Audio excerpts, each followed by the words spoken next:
Friends, इस video में हम लेसन 2 घीसा की कहानी पढ़ेंगे।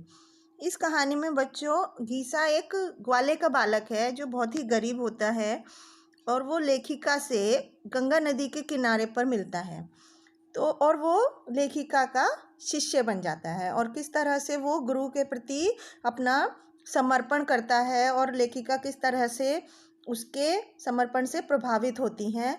यहाँ पर गुरु और शिष्य के आप संबंध को और बालक का उस अपने गुरु के प्रति जो समर्पण है उसको बहुत अच्छी तरीके से बताया गया है। ये पाठ बहुत ही प्रसिद्ध लेखिका महादेवी वर्मा ने लिखा है। तो अब हम इस लेसन को पढ़ना शुरू करते हैं। वर्तमान की कौन सी अज्ञात प्रेरणा हमारे अतीत की किसी भूली हुई कथा को संपूर्ण मार्मिकता के साथ दोहरा जाती है। यह जान लेना सहज होता तो मैं भी आज गांव के उस मलिन सहमे नन्हे से विद्यार्थी की सहसा याद आ जाने के कारण बता सकती, जो एक छोटी नहर के समान ही मेरे जीवन तट को अपनी सारी आर्द्रता से छूकर अनंत जल राशि में विलीन हो गया है। तो इन लाइनों में लेखिका कहती हैं कि हमारे जीवन की कोई कौन सी अनजानी प्रेरणा हमारी किसी पास्ट में हुई कौन सी ऐसी घटना मतलब कभी ऐसे रिपीट हो जाती है, दोहरा जाती है कि अगर वो मतलब ये जान लेना बहुत ही आसान होता तो वो जो उस गांव में उस मैले से कपड़ों में एक छोटा सा विद्यार्थी उनको याद आ जाता है लेखिका को, जो उनको एक दिन गांव में नदी के किनारे उनके जीवन से छू कर गया था। मतलब उस नदी के किनारे उनको वो सारी बातें याद आ जाती हैं जो वो बालक मैले से कपड़ों में जो विद्यार्थी उनको मिला था। तो यहाँ पर उस विद्यार्थी का नाम घीसा है, जिसकी कहानी अब वो इस पाठ में बताने जा रही हैं। उनको घीसा से जुड़ी हुई सारी बातें याद आ जाती हैं नदी के किनारे पर पहुँचने पर। तो वो उसके बाद उसके बारे में बताती हैं कि गंगा पार झूसी के खंडहर और उसके आसपास के गांवों के प्रति मेरा जैसा अकारण आकर्षण रहा है। तो लेखिका कहती हैं कि झूसी के दूसरी तरफ गंगा नदी के आसपास जो गांव हैं उनके प्रति उनका बिना किसी कारण के बहुत ही अट्रैक्शन रहा है, बहुत ही उनको वो गांव अच्छे लगते थे। तो उसे देखकर ही सब लोग जन्म जन्मांतर के संबंध का मजाक करने लगे, व्यंग्य करने लगे हैं। है भी तो आश्चर्य की बात कि जिस छुट्टी के समय को लोग अपने प्रिय मित्रों से मिलने में, उत्सव में मतलब फंक्शंस अटेंड करने में और अपनी मौज मस्ती के लिए बचा कर रखते हैं, उसी को जो लेखिका है वो इस खंडहर में और उस क्षत विक्षत चरणों पर पहाड़ों के पछाड़े खाती हुई भागीरथी के तट पर काट ही नहीं सुख से काट देती है।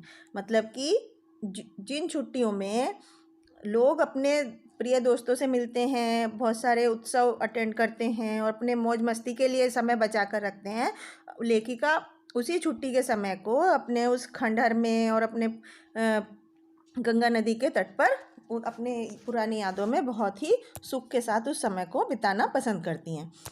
तो वो अपने उस समय को याद करती हैं कि ग्वालों के बालक अपनी चराती हुई गाय भैंसों में से किसी को उस ओर बहकते देखकर ही लकुटी लेकर दौड़ पड़ते। लकुटी मतलब लाठी। कि जो नदी की तरफ, गंगा नदी की तरफ बहुत सारे ग्वालों के बच्चे अपनी गाय भैंस को चराते हुए और अपनी लाठी लेकर दौड़ते रहते थे। गडरियों के बच्चे अपने झुंड की भी बकरी या भेड़ को उस ओर बढ़ते देखते कान पकड़कर खींच ले जाते थे। और दिन भर, व्यर्थ मतलब बेकार में सारे दिन गिल्ली डंडा खेलने वाले निठल्ले मतलब बिना जिनके पास कोई काम नहीं होता, वो भी बीच बीच में नज़र बचाकर मेरा रुख देखना नहीं भूलते थे। मतलब उन लेखिका को देखना पसंद करते थे। तो वो कहती हैं, कह नहीं सकती कि कब और कैसे मुझे उन बच्चों को कुछ सिखाने का ध्यान आया। अब लेखिका यहाँ पर उन बच्चों को कुछ सिखाने के लिए सोचती हैं। तो बिना किसी चिर परिचित समारोह के, मतलब उनका कोई आपस में परिचय नहीं था, कि मेरे विद्यार्थी पीपल के पेड़ की घनी छाया में मेरे चारों ओर एकत्र हो गए। तब मैं बड़ी कठिनाई से गुरु के उपयुक्त गंभीरता का भार वहन कर सकी। मतलब कि लेखिका कहती हैं कि उन्हें पता ही नहीं चला कि किस तरह से उनको बिना किसी जान पहचान के पीपल के पेड़ की छाया में वो बच्चे उनके चारों तरफ आ जाते हैं और उनको ध्यान हो जाता है कि उन बच्चों को मुझे कुछ सिखाना चाहिए, और वो बहुत ही मुश्किल से उन बच्चों को सिखाने के लिए गंभीरता से उन्हें अपना विद्यार्थी बना लेती हैं और वो उनकी गुरु बन जाती हैं। तो अब वे बच्चे इतने ज़्यादा जिज्ञासु थे, मतलब उनको इतनी ज़्यादा जानने की इच्छा थी कि बहुत ज़्यादा, लेखिका उसको अपने शब्दों में वर्णन नहीं कर पा रही हैं। वो कहती हैं कि उनके कुछ कानों में बालियां थी, कुछ हाथों में कड़े पहने हुए थे, धुले हुए कुर्ते पहने हुए थे और ऊंची धोती में नगर और गांव का सम्मिश्रण जान पड़ते थे। मतलब वो सब मिले जुले बच्चे थे। कुछ के कानों में बालियां थी, हाथ में कड़े थे, कुछ ने धुले हुए कुर्ते और ऊंची धोती पहने हुई थी। वो सबका गांव का, शहर के सारे बच्चे मिले जुले प्रतीत होते थे। कुछ अपने बड़े भाई का पांव तक लंबा कुर्ता पहनकर खेत में डराने के लिए खड़े किए हुए नकली आदमी का स्मरण दिलाते थे। मतलब जैसे गांव में खेत में क्या होता है कि पुतले बनाकर खड़े कर देते हैं ताकि फसल को पक्षी ना खा पाए, तो उसी तरह से वो बच्चे, उनमें से कुछ ऐसे लग रहे थे, उन्होंने इतना लंबा कुर्ता हुआ अपने भाई का, जैसे बड़े भाई का कुर्ता पहन लिया कि वो नकली आदमी जैसे दिख रहे थे। कुछ की पसलियाँ उभरी हुई थी, मतलब बहुत ज़्यादा दुबले थे, उन बड़े पेट, किसी के पेट बड़े थे, पैर बहुत पतले थे। तो मतलब वो उनको मतलब बहुत ही मुश्किल से ही इंसान की संज्ञा कह सकते थे। वो बहुत ही देखने में अजीब थे। और कुछ इतने दुबले पतले थे, रूखे थे, उनके मुंह इतने मैले थे कि उनकी जो सौम्यता थी, उनकी जो निर्मलता थी, वो उनकी पीली आंखों में संसार भर की उपेक्षा बटोर बैठे थे कि उनको, मतलब लेखिका की आंखों में बहुत ही उम्मीद की किरण दिख रही थी उन बच्चों को। पर घीसा उनमें अकेला एक ऐसा बच्चा था जो आज भी लेखिका को बहुत ही अच्छी तरह से याद था। वो उनकी स्मृतियों में, उनकी यादों में अभी तक बसा हुआ था। अब यहाँ पर लेखिका उस घीसा की ही बारे में बताती हैं कि उसकी आंखों में न जाने कौन सी जिज्ञासा भरी थी। बहुत ही, मतलब जानने की इच्छा थी। जिज्ञासा मतलब जानने की इच्छा। वो लगातार घड़ी की तरह खुले मेरे मुख पर टिकी ही रहती थी, मानो लेखिका की सारी विद्या बुद्धि को वो सीख लेना चाहते थे। जो घीसा था, ऐसा लग रहा था लेखिका को, उनकी आंखों में इतनी ज़्यादा जिज्ञासा दिख रही थी जानने की कि जैसे वो लेखिका की सारी विद्या बुद्धि को सीख लेना ही चाह रहे थे। पढ़ने, उसे सबसे पहले समझने, उसे व्यवहार के समय स्मरण रखना, पुस्तक में भी एक भी धब्बा न लगाने, स्लेट को चमचमाती रखना और अपने छोटे से छोटे काम का उत्तरदायित्व वो बड़ी गंभीरता से निभाते थे। घीसा जो थे वो पढ़ने में उसे सबसे पहले समझते थे, समझने में, व्यवहार में, याद रखने में, अपनी किताबों को एकदम साफ सुथरा रखने के लिए, स्लेट को एकदम चमकदार रखने के लिए, उन सब चीज़ को वो बहुत ही गंभीरता के साथ अपने कर्तव्यों का पालन करते थे। तो शनिवार के दिन ही वो अपने छोटे कमज़ोर हाथों से पीपल की छाया को गोबर मिट्टी से पीला चिकनापन दे आता था, और फिर रविवार को माँ के मजदूरी पर जाते ही एक मैले फटे कपड़े में बंधी मोटी सी रोटी और कुछ नमक या थोड़ा चना और एक डली गुड़ की बगल में दबाकर पीपल की छाया को एक बार फिर झाड़ने बुहारने के पश्चात, बुहारना मतलब झाड़ू पोछा करना, झाड़ू करने के बाद गंगा के किनारे आकर बैठ जाता और अपनी पीली सी आंखों पर क्षीण सांवले हाथ की छाया कर दूर दूर तक अपनी नज़र को दौड़ाता रहता था।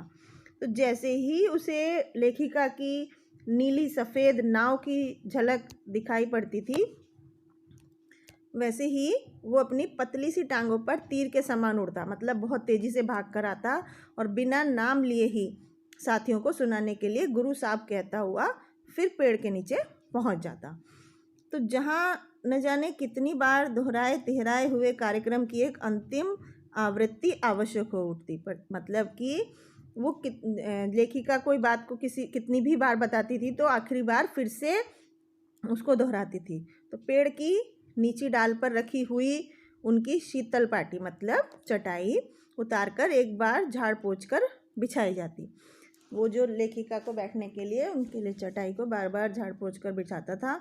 और कभी काम न आने वाली सूखी स्याही से काली कच्चे कांच की दवात, टूटे नींव और उखड़े रंग वाले भूरे हरे कलम के साथ पेड़ के कोटर से, कोटर मतलब जो पेड़ का खाली हिस्सा होता है, उससे निकाल कर यथास्थान रख दी जाती, मतलब उसकी जगह पर उन सामान को वापस रख देता था। टीचर लेखिका के पढ़ाने के लिए सारा सामान निकाल कर और वापस उसको रख देते थे।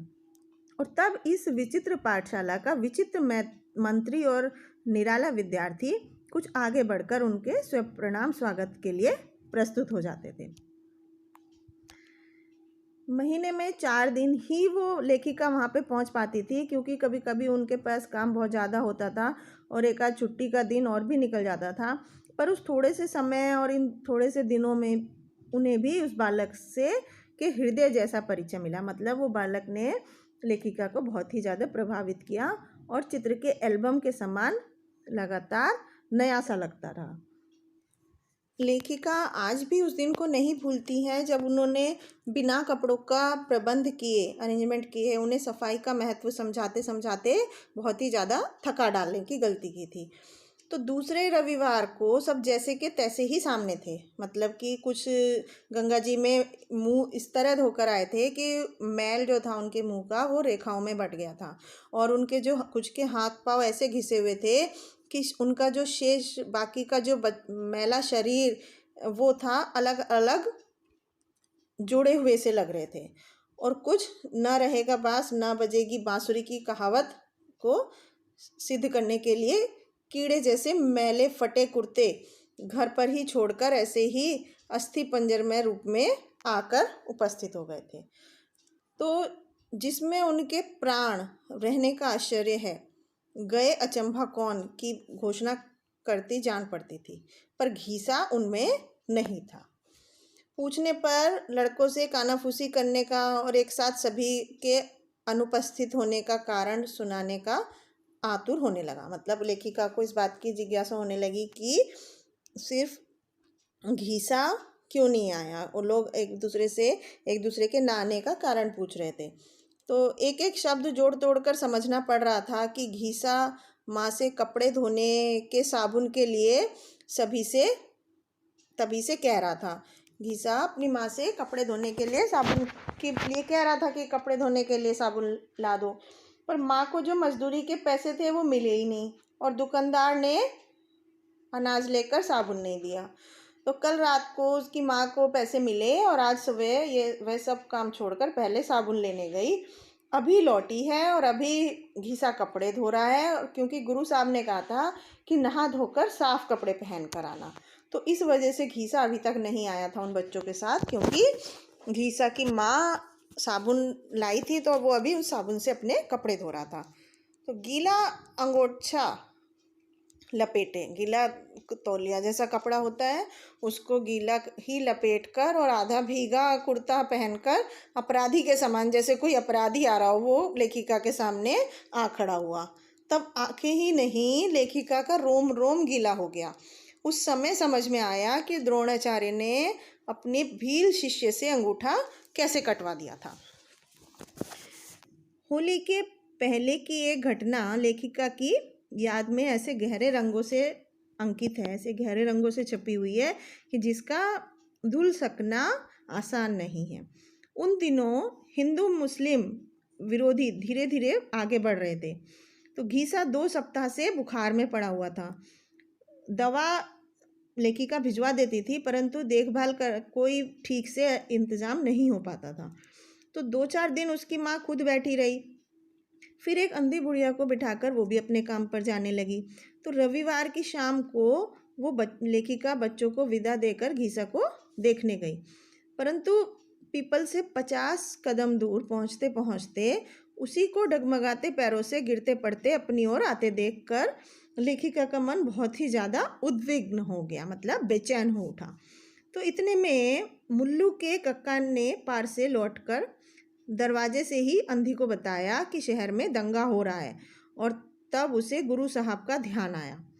तो मुल्लू के कक्का के हटते ही वो ऐसे हौले हौले उठा, ऐसे धीरे धीरे उठा कि बुढ़िया को पता ही न चला, और कभी दीवार कभी पेड़ का सहारा लेता लेता इस ओर भाग कर आ गया था। तो अब वह गुरु साहब के गोड़ धरकर यहीं रहा पड़ा रहेगा, पर पार किस तरह भी न जाने देगा। जब मुझे उन लोगों को छोड़कर जाना था, तब मेरा मन बहुत ही अस्थिर हो उठा, मतलब बहुत ही ज़्यादा बेचैन हो गया। तो कुछ बालक उदास थे और कुछ खेलने की छुट्टी से खुश थे कि अब छुट्टी हो जाएगी तो हम खेलेंगे। तो कुछ जानना चाहते थे बच्चे की छुट्टियों के दिन चूने की टिपकियाँ रखकर गिने जाएं या कोयले की लकीरें खींच कर गिनी जाएं। तो कुछ के सामने बरसात में टपकते हुए घर में 8 पन्ने की किताब बचा के रखने का सवाल था, और कुछ कागजों पर चूहों के हमले की ही परेशानी का हल सोच रहे थे। तो ऐसे महत्वपूर्ण शोर में घीसा न जाने कैसे अपना रहना बेकार समझ लेता था, और हमेशा के समान आज भी वो उसे ढूंढ नहीं पाई थी। तो जब लेखिका दूर पर एक छोटा सा काला धब्बा आगे बढ़ता देख रही थी, तो वो घीसा ही होगा ऐसा सोच रही थी। तो उन्होंने दूर से ही जान लिया। तो आज गुरु साहब को उनसे विदा देना है, मतलब आज गुरु साहब का आखिरी दिन था। तो यह उसका नन्हा हृदय अपनी पूरी संवेदना शक्ति से जान रहा था, इसमें कोई शक नहीं था। परंतु उस उपेक्षित बालक के मन में लेखिका के लिए कितनी सरल ममता और उनके बिछड़ने की कितनी गहरी व्यथा थी, यह जानना लेखिका के लिए बाकी था।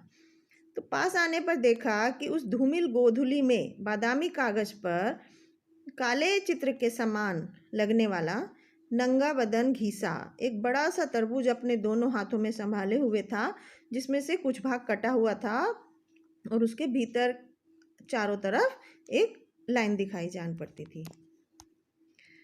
तो घीसा के पास ना पैसा था और ना ही खेत थे, तब क्या वो उसे चुरा के लाया था? ऐसा लेखिका के मन में शक आया।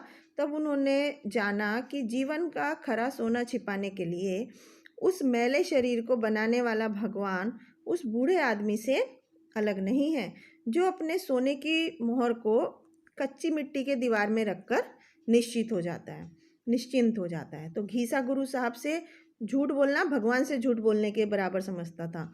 वो तरबूज कई दिन पहले ही देख के आया था, तो उसकी माँ के लौटने में पता नहीं क्यों थोड़ी देर हो गई थी। तब उसे अकेले ही उसके खेत पर जाना पड़ा। वहाँ खेत वाले का लड़का था, जिसकी उसके नए कुर्ते पर बहुत दिन से नज़र थी।